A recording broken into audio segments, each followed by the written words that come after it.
Hi gents, this is Mr. Holding. This quick video is to help you, I'll just do that because that's a name, help you learn how to use Word to reference correctly, both in terms of in-text referencing and citations, and then bibliography. Now, this method, I know many of you use CiteFast, and that's okay. You know, you follow the library page. I know, however, I've used this one quite regularly, and the students that I've shown have found it quite useful, because even though it might take a little bit extra time at the start, at the end, when it comes to putting your bibliography together, it saves you a hell of a lot of time and makes sure things are very good. So I encourage you to watch this through to the end and give it a go, because it really is helpful, and especially as you move on to later years and you use more and more in-text referencing and a bibliography. All right, so first of all, you'll notice in Word, and I'm on a Mac, so PCs might be slightly different, but the functionality is the same. You'll see this button up here that says References. Okay, so I've started my assignment here. It's on how to use Word to reference, and I've started my writing. So this is a sentence. All right. For argument's sake, let's say that I want to reference that.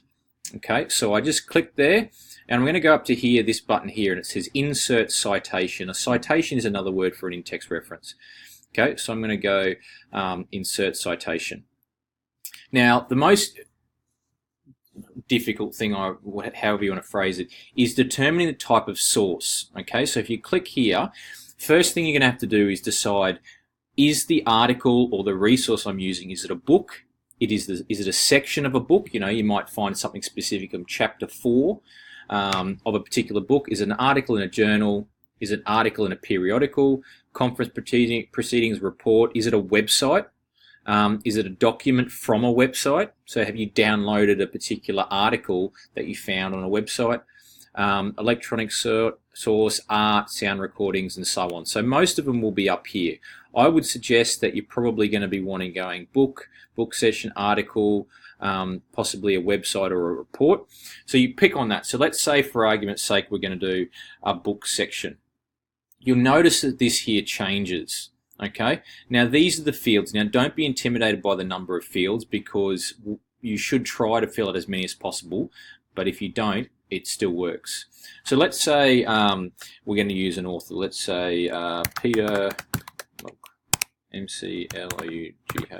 Peter McLaughlin's the author. The title is Marist's Today, and that's the article title.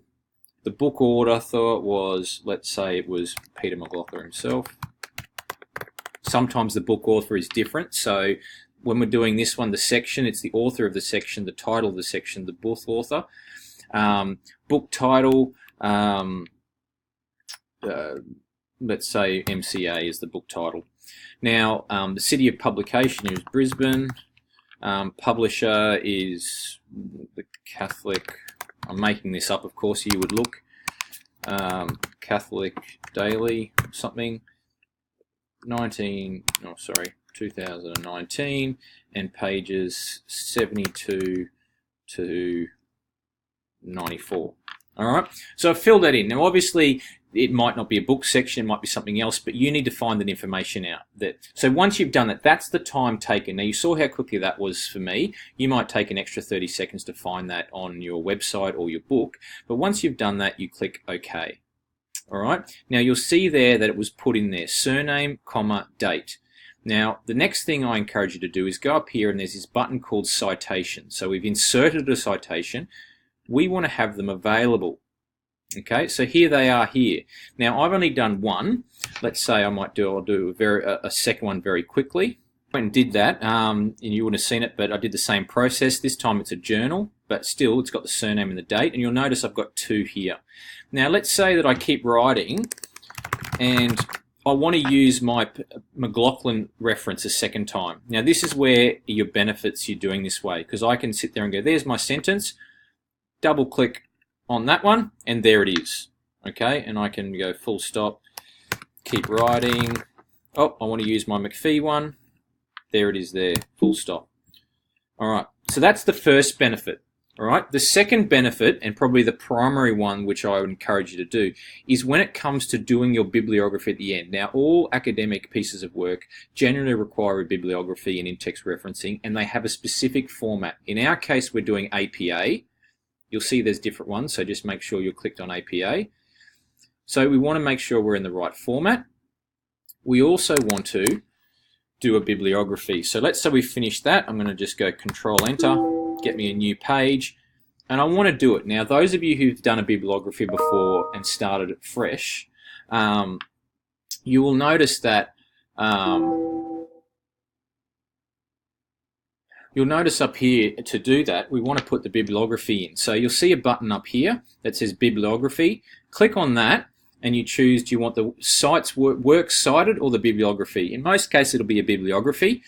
All you need to do is click on that, and then like magic, your bibliography is done for you.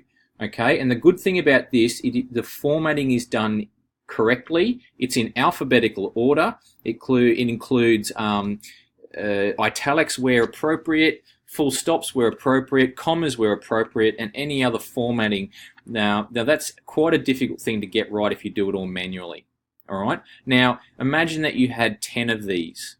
Imagine how long it will save you doing it this way. Okay, so hopefully you see the benefit of spending a little bit of time way back here when you're first inputting them, because A, the second time you just double click, and B, when you want to do your bibliography, all you do is you go and put that in. Now the only other thing I'm going to add is with regards to these sources here. Now let's say, for example, I wanted to use a sentence that says,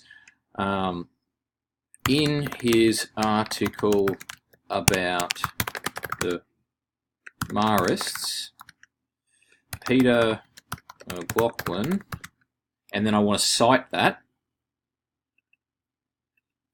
stated that. All right, I don't want to have his name there twice. That's poor formatting. So what I'm going to do is I'm going to click on this, and I'm going to edit this citation, not the source, because the source is this thing. I want to edit the citation, and I want to suppress the author and title so that only the year is there. Okay, so in his article about the Marists, Peter McLaughlin, 2019, stated that, whatever he stated. Okay, so hopefully you found this helpful. I encourage you to get familiar with this particular tool because it's very, very helpful. All right, if you have any questions, by all means come and see me, but hope you found this helpful.